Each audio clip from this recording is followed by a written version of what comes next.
ਸਤਿ ਸ਼੍ਰੀ ਅਕਾਲ, ਨਮਸਕਾਰ ਤੇ ਆਦਾਬ। मैं हाँ हरजिंद कौर मांगड़ ਤੇ ਤੁਸੀਂ ਦੇਖ ਰਹੇ ਹੋ ਵਿੰਡੋਜ਼ ਟੀਵੀ। ਸਵਾਗਤ ਹੈ ਜੀ ਸਾਰਿਆਂ ਦਾ। ਪਾਕਿਸਤਾਨ ਬੁਲੇਟਿਨ ਦੀ ਸ਼ੁਰੂਆਤ ਕਰਦੇ ਹਾਂ ਤੇ ਵਿਚਾਰ ਚਰਚਾ ਕਰਨ ਲਈ ਸਾਡੇ ਸਹਿਯੋਗੀ ਨਾਸਿਰ ਅਲੀ ਜੋ ਕਿ ਇਸ ਸਮੇਂ ਲਾਹੌਰ ਵਿੰਡੋਜ਼ ਟੀਵੀ ਸਟੂਡੀਓ ਤੇ ਮੌਜੂਦ ਨੇ। ਨਾਸਿਰ ਅਲੀ ਜੀ, ਸਵਾਗਤ ਹੈ ਤੁਹਾਡਾ। ਬਹੁਤ ਸ਼ੁਕਰੀਆ ਮੈਡਮ।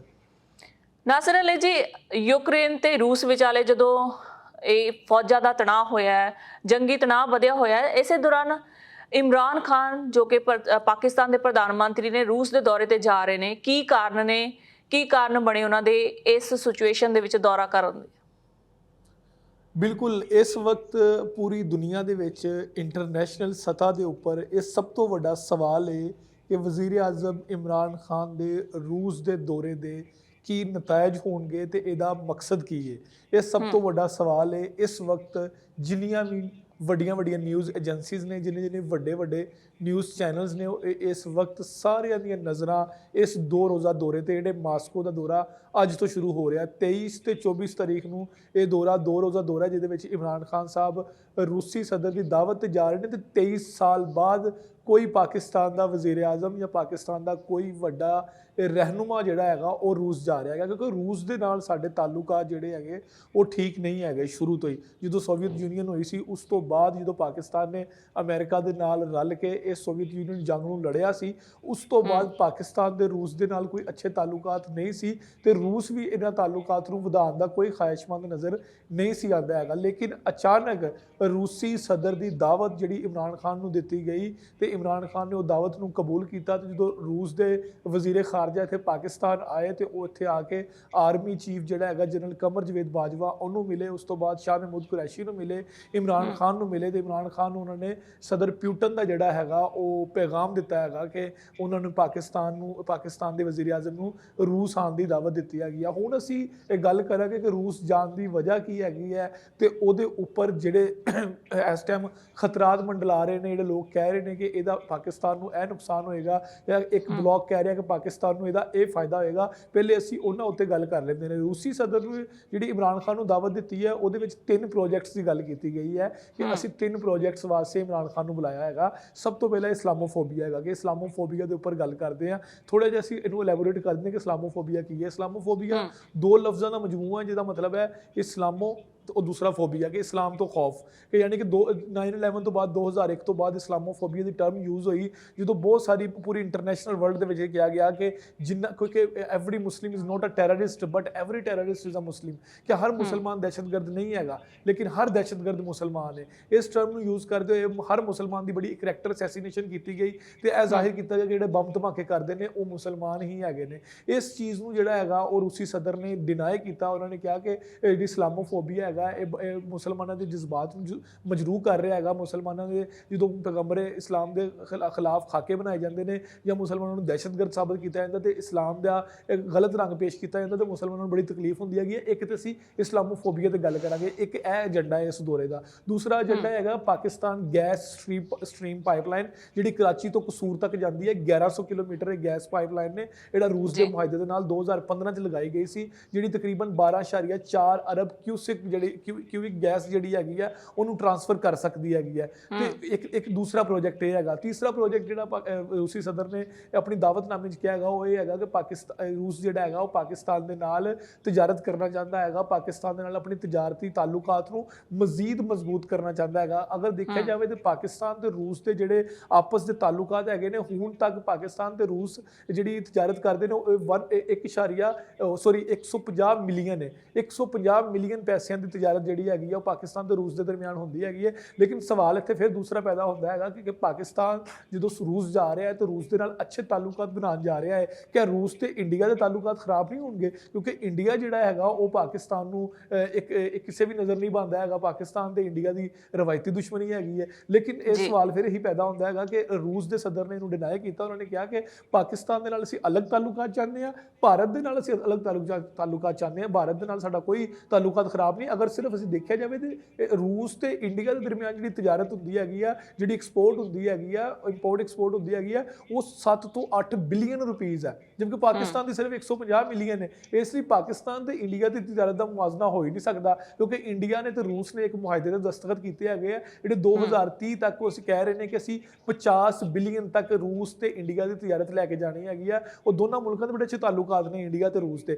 ਜਦਕਿ ਪਾਕਿਸਤਾਨ ਦੇ ਇੱਥੇ ਦੇਖੀ ਜਾਵੇ, ਹੁਣ ਪਾਕਿਸਤਾਨ ਦੀ ਸਟ੍ਰੈਟਜੀ ਦੀ ਅਸੀਂ ਗੱਲ ਕਰਦੇ ਹਾਂ ਕਿ ਇਮਰਾਨ ਖਾਨ ਦੇ ਦਿਮਾਗ 'ਚ ਕੀ ਚੱਲ ਰਿਹਾ ਹੈਗਾ। ਇਮਰਾਨ ਖਾਨ ਦੇ ਦਿਮਾਗ 'ਚ ਇਸ ਵਕਤ ਦੋ ਚੀਜ਼ਾਂ ਚੱਲ ਰਹੀਆਂ ਹੈਗੀਆਂ ਨੇ। ਇਮਰਾਨ ਖਾਨ ਦੇ ਦਿਮਾਗ 'ਚ ਅਗਰ ਮੇਰਾ ਐਨਾਲਿਸਿਸ ਇਹ ਹੈਗਾ ਕਿ ਉਹ ਚਾਹੁੰਦਾ ਹੈਗਾ ਕਿ ਅਸੀਂ ਸਾਰੇ ਮੁਲਕਾਂ ਦੇ ਨਾਲ ਜਿਹੜਾ ਹੈਗਾ ਉਹ ਬਰਾਬਰੀ ਦੀ ਬੁਨਿਆਦ ਤੇ ਤਾਲੁਕਾਤ ਰੱਖੀਏ, ਕਿਉਂਕਿ ਅਗਰ ਇਸ ਵਕਤ ਜਿਹੜਾ ਯੂਕਰਾਈਨ ਤੇ ਰੂਸ ਦਾ ਇਸ਼ੂ ਚੱਲ ਰਿਹਾ ਹੈ, ਉਸ ਇਸ਼ੂ ਦੇ ਵਿੱਚ ਐਡਾ ਅਹਿਮ ਦੌਰਾ ਕਰਨਾ, ਇਹ ਸਾਰੇ ਲੋਕਾਂ ਦੀ, ਜਿੰਨੀਆਂ ਵੀ ਲੋਕਾਂ ਦੀ, ਬੇਸ਼ੱਕ ਤੁਸੀਂ ਇਹਨੂੰ ਕਹਿ ਰਹੇ ਹੋ ਕਿ ਇਸਲਾਮੋਫੋਬੀਆ ਤੇ ਗੱਲ ਹੋਏਗੀ, ਤਜਾਰਤ ਤੇ ਗੱਲ ਹੋਏਗੀ, ਗੈਸ ਪਾਈਪਲਾਈਨ ਤੇ ਗੱਲ ਹੋਏਗੀ, ਫਲਾਣੇ ਪ੍ਰੋਜੈਕਟ ਤੇ ਗੱਲ ਹੋਏਗੀ, ਫਲਾਣੇ ਪ੍ਰੋਜੈਕਟ ਤੇ ਗੱਲ ਹੋਏਗੀ, ਲੇਕਿਨ ਇਸ ਵਕਤ ਰੂਸ ਤੇ ਯੂਕਰਾਈਨ ਦੇ ਦਰਮਿਆਨ ਜੰਗ ਦਾ ਤਣਾਅ ਬਣਿਆ ਹੋਇਆ ਤੇ ਇਹਦੇ ਸਿਆਸੀ ਅਸਰਾਤ ਜਿਹੜੇ ਹੈਗੇ ਨੇ ਉਹ ਜ਼ਿਆਦਾ ਹੋਣਗੇ, ਪੋਲੀਟੀਕਲ ਅਸਰਾਤ ਜ਼ਿਆਦਾ ਹੋਣਗੇ। ਇਸ ਲਈ ਇਮਰਾਨ ਖਾਨ ਦਾ ਜਿਹੜਾ ਇਹ ਦੌਰਾ ਹੈਗਾ, ਇਹ ਪੋਲੀਟੀਕਲ ਲਿਹਾਜ਼ ਨਾਲ ਦੇਖਿਆ ਜਾਏਗਾ, ਨਾ ਕਿ ਤਜਾਰਤੀ ਲਿਹਾਜ਼ ਨਾਲ ਦੇਖਿਆ ਜਾਏਗਾ। ਸਿਰਫ ਇਹ ਦੇਖਿਆ ਜਾਏਗਾ ਕਿ ਪਾਕਿਸਤਾਨ ਇਸ ਵਕਤ ਕਿਹਦੇ ਨਾਲ ਹੈ, ਪੂਰੀ ਦੁਨੀਆ ਦੇ ਨਾਲ ਹੈ, ਕਿਉਂਕਿ ਪੂਰੀ ਦੁਨੀਆ ਇਸ ਵਕਤ ਜਿਹੜਾ ਉਹ ਰੂਸ ਦੀ ਮੁਖਾਲਫਤ ਕਰ ਰਹੀ ਹੈ, ਉਹ ਕਹਿ ਰਹੀ ਹੈ ਕਿ ਅਸੀਂ ਯੂਕਰਾਈਨ ਦੇ ਨਾਲ ਹੈ। ਅਮਰੀਕਾ ਨੇ ਜਿਹੜਾ ਹੈਗਾ ਰੂਸ ਦੇ ਨਾਲ ਤਾਲੁਕਾਤ ਖਤਮ ਕੀਤੇ ਹੈਗੇ ਨੇ। ਬਾਕੀ ਜਿਹੜੇ ਮੁਮਾਲਕ ਹੈਗੇ ਨੇ, ਮਗਰਬੀ ਮੁਮਾਲਕ ਜਿਹੜੇ ਕਿ ਵੈਸਟ ਦੇ ਜਿਹੜੇ ਮੁਮਾਲਿਕ ਹੈਗੇ, ਉਹ ਇਸ ਟਾਈਮ ਰੂਸ ਦੇ ਖਿਲਾਫ ਹੈ, ਉਹ ਕਹਿ ਰਹੇ ਨੇ ਕਿ ਅਸੀਂ ਯੂਕਰਾਈਨ ਦੀ ਸਾਈਡ ਤੇ ਖੜੇ ਆ, ਕਿਉਂਕਿ ਪਾਕਿਸਤਾਨ ਦਾ ਇਹ ਦੌਰਾ ਜਿਹੜਾ ਇਹ ਸਾਬਤ ਕਰ ਰਿਹਾ ਕਿ ਉਹ ਰੂਸ ਦੇ ਬਲੌਕ 'ਚ ਆ ਰਿਹਾ ਹੈਗਾ। ਪਹਿਲੇ ਵੀ ਗੱਲ ਕੀਤੀ ਸੀ ਕਿ 2 ਬਲੌਕ ਬਣਨ ਜਾ ਰਹੇ ਨੇ, ਜਿਸ 'ਚ ਮਗਰਬੀ ਮੁਮਾਲਿਕ ਹੋਣਗੇ। ਮਗਰਬੀ ਮੁਮਾਲਿਕ ਦੇ ਵਿੱਚ ਸ਼ਾਇਦ ਇੰਡੀਆ ਵੀ ਉਹਨਾਂ 'ਚ ਸ਼ਾਮਿਲ ਹੋਏ, ਜਿਸ 'ਚ ਅਮਰੀਕਾ ਹੈਗਾ ਹੈ, ਉਸ ਤੋਂ ਬਾਅਦ ਇੰਗਲੈਂਡ ਹੈਗਾ, ਉਸ ਤੋਂ ਬਾਅਦ ਇੰਡੀਆ ਹੈਗਾ। ਜਦਕਿ ਦੂਸਰਾ ਬਲੌਕ ਜਿਹੜਾ ਬਣਨ ਜਾ ਰਿਹਾ ਉਹ ਬੜਾ ਖਤਰਨਾਕ ਬਲੌਕ ਹੈ, ਜਿਹਦੇ ਵਿੱਚ ਚਾਈਨਾ ਹੈ, ਤੁਰਕੀ ਹੈ, ਪਾਕਿਸਤਾਨ ਹੈ, ਰੂਸ ਹੈ, ਉਹ ਇੱਕ ਬਲੌਕ ਈਰਾਨ ਹੈ, ਉਹ ਇੱਕ ਬਲੌਕ ਆ ਬਣਨ ਜਾ ਰਿਹਾ। ਜਦਕਿ ਦੂਸਰੀ ਸਾਈਡ ਤੇ ਇਸਰਾਈਲ, ਅਮਰੀਕਾ, ਇੰਡੀਆ, ਇੰਗਲੈਂਡ, ਉਹ ਇੱਕ ਬਲੌਕ ਉਹ ਬਣਨ ਜਾ ਰਿਹਾ। ਇਸ ਤਰ੍ਹਾਂ ਹੀ ਅਗਰ ਇਹ ਦੌਰਾ ਪਾਕਿਸਤਾਨ ਕਰਨ ਜਾ ਰਿਹਾ ਹੈ ਤੇ ਇਸ ਦੌਰੇ ਦੇ ਕੀ ਅਸਰਾਤ ਹੋਣਗੇ? ਕਿਆ ਪਾਕਿਸਤਾਨ 'ਚ ਇੰਨੀ ਕ੍ਰੈਡੀਬਿਲਿਟੀ ਹੈਗੀ ਕਿ ਪਾਕਿਸਤਾਨ ਜਾ ਕੇ ਰੂਸ ਦੀ ਤੇ ਯੂਕਰਾਈਨ ਜਿਹੜੀ ਹੈਗੀ ਆ ਉਹਨਾਂ ਵਿੱਚ ਕੋਈ ਸਫਬੰਦੀ ਕਰਵਾ ਸਕੇ, ਉਹਨਾਂ ਦੀ ਜਿਹੜੇ ਵਿੱਚ ਕੋਈ ਐਸਾ ਮੁਆਹਦਾ ਕਰਾ ਸਕੇ? ਇੰਨੀ ਕ੍ਰੈਡੀਬਿਲਿਟੀ ਤੇ ਬਿਲਕੁਲ ਵੀ ਨਹੀਂ ਹੈਗੀ ਕਿ ਜਾ ਕੇ ਕੋਈ ਇਸ ਤਰ੍ਹਾਂ ਦੀ ਗੱਲ ਹੋ ਸਕੇ, ਕਿਉਂਕਿ ਸਾਨੂੰ ਅਗਰ ਸਾਡੇ ਰੂਸ ਦੇ ਨਾਲ ਤਾਲੁਕਾਤ ਦੇਖੇ ਜਾਣ ਤਾਂ ਉਹ ਬਹੁਤ ਜ਼ਿਆਦਾ ਖਰਾਬ ਨੇ। ਹੁਣ ਆ ਕੇ ਬਿਹਤਰ ਤਾਲੁਕਾਤ ਹੋ ਰਹੇ ਨੇ। ਅਗਰ ਰੂਸ ਦੇ ਨਾਲ ਤਾਲੁਕਾਤ ਕੋਈ ਅੱਛੇ ਹੁੰਦੇ ਤਾਂ ਪਿਛਲੇ 23 ਸਾਲਾਂ ਦੇ ਵਿੱਚ ਕੋਈ ਸਾਡੇ ਉਹਨਾਂ ਦੇ ਨਾਲ ਕੋਈ ਸਾਡਾ ਪ੍ਰਾਈਮ ਮਿਨਿਸਟਰ, ਸਾਡਾ ਕੋਈ ਪ੍ਰੈਜ਼ੀਡੈਂਟ, ਸਾਡਾ ਕੋਈ ਹੁਕੂਮਤੀ ਅਹੁਦੇਦਾਰ ਉੱਥੇ ਜਾ ਕੇ ਉਹਨਾਂ ਨਾਲ ਮੁਆਹਦੇ ਕਰਦਾ, ਉਹਨਾਂ ਨੂੰ ਮਿਲਦਾ। ਲੇਕਿਨ ਇਸ ਵੇਲੇ ਜਿਹੜਾ ਸਾਰੀ ਦੁਨੀਆ ਦੀ ਜਿਹੜੀ ਨਜ਼ਰ ਹੈਗੀ ਨਾ, ਉਹ ਇਸ ਦੌਰੇ ਤੇ ਇਸ ਵਾਸਤੇ ਨੇ ਕਿ ਪਾਕਿਸਤਾਨ ਨੇ ਇਸ ਤੋਂ ਪਹਿਲੇ ਚਾਈਨਾ ਦਾ ਦੌਰਾ ਕੀਤਾ ਹੈਗਾ। ਇਸ ਲਈ ਇਹ ਇੱਕ ਬੜਾ ਮੇਨ ਪੁਆਇੰਟ ਬਣਦਾ ਹੈ ਕਿ ਪਾਕਿਸਤਾਨ ਪਹਿਲੇ ਚਾਈਨਾ ਜਾ ਰਿਹਾ, ਚਾਈਨਾ ਜਾਣ ਤੋਂ ਬਾਅਦ ਉਹਨਾਂ ਦੇ ਨਾਲ ਗੱਲਬਾਤ ਕਰਕੇ ਹੁਣ ਰੂਸ ਜਾ ਰਿਹਾ ਹੈਗਾ। ਤੇ ਰੂਸ ਵੀ ਉਸ ਵੇਲੇ ਜਾ ਰਿਹਾ ਜਿਸ ਵੇਲੇ ਬਹੁਤ ਜ਼ਿਆਦਾ ਇੱਕ ਐਕਸਟ੍ਰੀਮ ਤੇ ਜਿਹੜਾ ਪੁਆਇੰਟ ਉਹਨਾਂ ਦੀ ਬਾਰਡਰ ਤੇ ਫੌਜਾਂ ਖੜੀਆਂ ਹੈਗੀਆਂ, ਯੂਕਰਾਈਨ ਦੀਆਂ ਵੀ ਤੇ ਉਸ ਤੋਂ ਬਾਅਦ ਰੂਸ ਦੀਆਂ ਵੀ। ਤੇ ਹੁਣ ਦੇਖਣਾ ਇਹ ਹੈਗਾ ਕਿ ਉੱਥੇ ਜਾ ਕੇ ਖਾਨ ਸਾਹਿਬ ਦਾ ਕੀ ਮੌਕਫ ਹੋਏਗਾ, ਉਹਨਾਂ ਦਾ ਕੀ ਪੁਆਇੰਟ ਆਫ ਵਿਊ ਹੋਏਗਾ ਤੇ ਇੰਟਰਨੈਸ਼ਨਲ ਪੁਆਇੰਟ ਆਫ ਵਿਊ ਕੀ ਹੋਏਗਾ, ਕਿਉਂਕਿ ਇੰਟਰਨੈਸ਼ਨਲ ਜਿਹੜਾ ਐਨਾਲਿਸਿਸ ਹੈ ਉਹ ਇਹੀ ਵੇਖਿਆ ਜਾ ਰਿਹਾ ਤੇ ਇਹੀ ਕਿਹਾ ਜਾ ਰਿਹਾ ਕਿ ਪਾਕਿਸਤਾਨ ਦੇ ਉੱਥੇ ਜਾਣ ਦਾ ਸਿਰਫ ਇੱਕ ਹੀ ਮਕਸਦ ਹੈਗਾ। ਉਹ ਮਕਸਦ ਸਿਰਫ ਇਹ ਹੈਗਾ ਕਿ ਪਾਕਿਸਤਾਨ ਸਾਰੇ ਮੁਮਾਲਿਕ ਦੇ ਨਾਲ ਬਰਾਬਰੀ ਦੇ ਤਾਲੁਕਾਤ ਕਾਇਮ ਰੱਖਣਾ ਚਾਹੁੰਦਾ, ਕਿਉਂਕਿ ਪਾਕਿਸਤਾਨ ਨੇ ਅਮਰੀਕਾ ਨੂੰ ਦੋ ਟੋਕ ਜਵਾਬ ਦਿੱਤਾ ਕਿ ਅਸੀਂ ਹੁਣ ਮਜ਼ੀਦ ਨਹੀਂ ਕਰ ਸਕਦੇ, ਅਸੀਂ ਮਜ਼ੀਦ ਇਸ ਜੰਗ ਦਾ ਹਿੱਸਾ ਨਹੀਂ ਬਣਨਾ ਚਾਹੁੰਦੇ ਹੈਗੇ। ਅਸੀਂ ਹੁਣ ਆਪਣੇ ਤਜਾਰਤੀ, ਆਪਣੀ ਮੈਸ਼ੀਅਤ, ਆਪਣੀ ਇਕਨੋਮਿਕਸ ਅਸੀਂ ਇਹਨੂੰ ਨਹੀਂ ਬਿਹਤਰ ਕਰਨਾ ਹੈਗਾ। ਪਾਕਿਸਤਾਨ ਨੇ ਸਾਰੀ ਤਵੱਜੋ ਜਦੋਂ ਇੱਧਰ ਕੀਤੀ ਹੈਗੀ ਆ, ਅਮਰੀਕਾ ਨੇ ਪਾਕਿਸਤਾਨ ਨਾਲੋਂ ਹੱਥ ਚੁੱਕ ਲਿਆ। ਅਮਰੀਕਾ ਨੇ ਪਾਕਿਸਤਾਨ ਨੂੰ ਏਡ ਦੇਣਾ ਬੰਦ ਕਰ ਦਿੱਤੀ, ਅਮਰੀਕਾ ਨੇ ਪਾਕਿਸਤਾਨ ਨੂੰ ਪੈਸੇ ਦੇਣਾ ਬੰਦ ਕਰ ਦਿੱਤੇ। ਉਸ ਤੋਂ ਬਾਅਦ ਇਹ ਕਿਹਾ ਜਾ ਰਿਹਾ ਕਿ ਅਮਰੀਕਾ ਪਾਕਿਸਤਾਨ ਦੇ ਇਸ ਦੌਰੇ ਨੂੰ ਕਿੱਦਾਂ ਦੇਖੇਗਾ? ਕਿਆ ਅਮਰੀਕਾ ਨਾਰਾਜ਼ ਹੋ ਕੇ ਪਾਕਿਸਤਾਨ ਨਾਲ ਮਜ਼ੀਦ ਤਾਲੁਕਾਤ ਖਰਾਬ ਕਰੇਗਾ ਜਾਂ ਅਮਰੀਕਾ ਇਹਨੂੰ ਸਿਰਫ ਇੱਕ ਤਜਾਰਤੀ ਦੌਰਾ ਸਮਝੇਗਾ? ਹੁਣ ਇਹ ਜਿਹੜਾ ਹੈ 2 ਦਿਨ ਦੇ ਵਿੱਚ ਹੀ ਪਤਾ ਚੱਲੇਗਾ ਕਿ ਇੰਟਰਨੈਸ਼ਨਲੀ ਪੁਆਇੰਟ ਆਫ ਵਿਊ ਕੀ ਹੋਏਗਾ, ਇੰਟਰਨੈਸ਼ਨਲੀ ਸਤ੍ਹਾ ਤੇ ਇਸ ਦੌਰੇ ਨੂੰ ਕਿੱਦਾਂ ਦੇਖਿਆ ਜਾਏਗਾ। ਜੀ, ਵਧਦੇ ਹਾਂ ਅਗਲੀ ਖਬਰਵਾਲ ਜੀ। ਕੈਨੇਡਾ ਅਥਾਰਟੀ ਨੇ ਪਾਕਿਸਤਾਨ ਦੀ ਵੀਜ਼ਾ ਐਪਲੀਕੇਸ਼ਨਸ ਰੱਦ ਕਰ ਦਿੱਤੀਆਂ ਨੇ, ਖਾਸ ਕਰਕੇ ਸਟੂਡੈਂਟਸ ਦੀਆਂ। ਸੋ ਕੀ ਕਾਰਨ ਨੇ? ਕਿਉਂਕਿ ਪਾਕਿਸਤਾਨ ਦੇ ਵਿੱਚ ਤੁਸੀਂ ਰਹਿੰਦੇ ਹੋ, ਬੈਟਰ ਇਸ ਚੀਜ਼ ਨੂੰ ਸਮਝਦੇ ਹੋਵੋਗੇ, ਇਸ ਪਿੱਛੇ ਕੀ ਕਾਰਨ ਨੇ? ਬਿਲਕੁਲ, ਕੈਨੇਡੀਅਨ ਅਥਾਰਟੀ ਨੇ ਜਿਹੜਾ ਹੈਗਾ ਉਹ ਪਾਕਿਸਤਾਨ ਦੇ ਸਟੂਡੈਂਟਸ ਜਿਹੜੇ ਵੀਜ਼ੇ ਹੈਗੇ ਨੇ ਉਹਨਾਂ ਨੂੰ ਬਿਲਕੁਲ ਮੁਸਤਰਦ ਕਰ ਦਿੱਤਾ ਹੈ, ਮਨਸੂਖ ਕਰ ਦਿੱਤਾ ਹੈਗਾ। ਉਹਨਾਂ ਨੇ ਕਿਹਾ ਕਿ ਅਸੀਂ ਇਹ ਜਿਹੜੇ ਵੀਜ਼ੇ ਹੈਗੇ ਨੇ ਇਹਨਾਂ ਨੂੰ ਅਪਲਾਈ ਨਹੀਂ ਕੀਤਾ ਜਾਏਗਾ। ਇਹ ਜਿਹੜੇ ਵੀਜ਼ੇ ਇਹਨਾਂ ਨੇ ਅਪਲਾਈ ਕੀਤਾ ਹੈਗਾ ਸਟੂਡੈਂਟਸ ਨੇ, ਇਹਨਾਂ ਨੂੰ ਨਹੀਂ ਦਿੱਤੇ ਜਾਣਗੇ, ਕਿਉਂਕਿ ਪਿਛਲੇ ਤਕਰੀਬਨ ਕੁਝ ਸਾਲਾਂ ਤੋਂ 30 ਤੋਂ 40 ਹਜ਼ਾਰ ਪਾਕਿਸਤਾਨੀ ਜਿਹੜੇ ਹੈਗੇ ਨੇ 30 ਤੋਂ 40 ਹਜ਼ਾਰ ਉਹ ਗੈਰ ਕਾਨੂੰਨੀ ਤਰੀਕੇ ਨਾਲ ਤੁਰਕੀ ਤੇ ਈਰਾਨ ਦੇ ਜ਼ਰੀਏ ਜਿਹੜੇ ਹੈਗਾ ਉਹ ਕੈਨੇਡਾ ਦੇ ਵਿੱਚ ਇੰਟਰੀ ਮਾਰਦੇ ਹੈਗੇ ਨੇ। ਉਸ ਤੋਂ ਬਾਅਦ ਜਦੋਂ ਓਵਰਸਟੇ ਕਰਦੇ ਹੈਗੇ ਨੇ, ਉੱਥੇ ਫਰਾਡ ਕਰਦੇ ਹੈਗੇ ਨੇ, ਸਾਰੀਆਂ ਚੀਜ਼ਾਂ ਜਦੋਂ ਹੁੰਦੀਆਂ ਹੈਗੀਆਂ ਨੇ, ਇਹਨਾਂ ਚੀਜ਼ਾਂ ਨੂੰ ਲੈਂਦੇ ਹੋਏ ਜਿਹੜੀ ਕੈਨੇਡਨ ਅਥਾਰਟੀ ਹੈਗੀ ਆ ਉਹਨਾਂ ਨੇ ਜਨਾਬੇ ਵਾਲਾ ਇਹਨਾਂ ਦੇ ਵੀਜ਼ੇ ਬਿਲਕੁਲ ਮੁਸਤਰਦ ਕਰ ਦਿੱਤੇ। ਉਹਨਾਂ ਨੇ ਪਾਕਿਸਤਾਨੀ ਜਿਹੜੇ ਇੱਥੇ ਆਉਂਦੇ ਨੇ ਓਵਰਸਟੇ ਕਰਦੇ ਨੇ।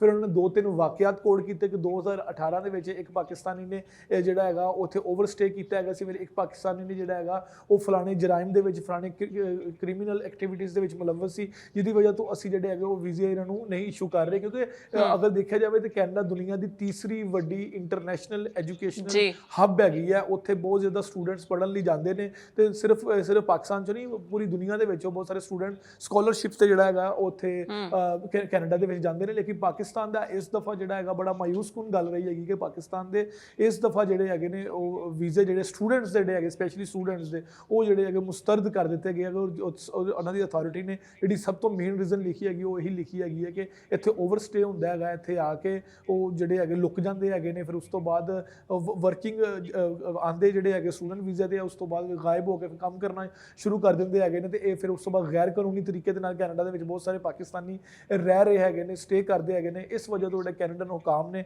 ਕੈਨੇਡਨ ਅਥਾਰਟੀ ਜਿਹੜੀ ਹੈਗੀ ਹੈ, ਉਹਨਾਂ ਨੇ ਪਾਕਿਸਤਾਨ ਦੇ ਵੀਜ਼ਿਆਂ ਨੂੰ ਜਿਹੜਾ ਐਕਸੈਪਟ ਨਹੀਂ ਕੀਤਾ ਹੈਗਾ। ਜੀ ਬਹੁਤ ਸ਼ੁਕਰੀਆ ਸਾਰੀ ਜਾਣਕਾਰੀ ਲਈ ਨਾਸਿਰ ਜੀ। ਕੱਲ ਮਿਲਦੇ ਜੀ, ਧੰਨਵਾਦ ਤੁਹਾਡਾ। ਬਹੁਤ ਸ਼ੁਕਰੀਆ ਜੀ। ਦਰਸ਼ਕੋ, ਸਮਾਂ ਚੱਲੇ ਤੁਹਾਡੇ ਤੋਂ ਵੀ ਇਜਾਜ਼ਤ ਲੈਣ ਦਾ। ਨਵੇਂ ਤੇ ਤਾਜ਼ਾ ਖਬਰਾਂ ਲਈ ਦੇਖਦੇ ਰਹੋ ਇੰਡਸਟਰੀ ਆਸਟ੍ਰੇਲੀਆ। ਧੰਨਵਾਦ।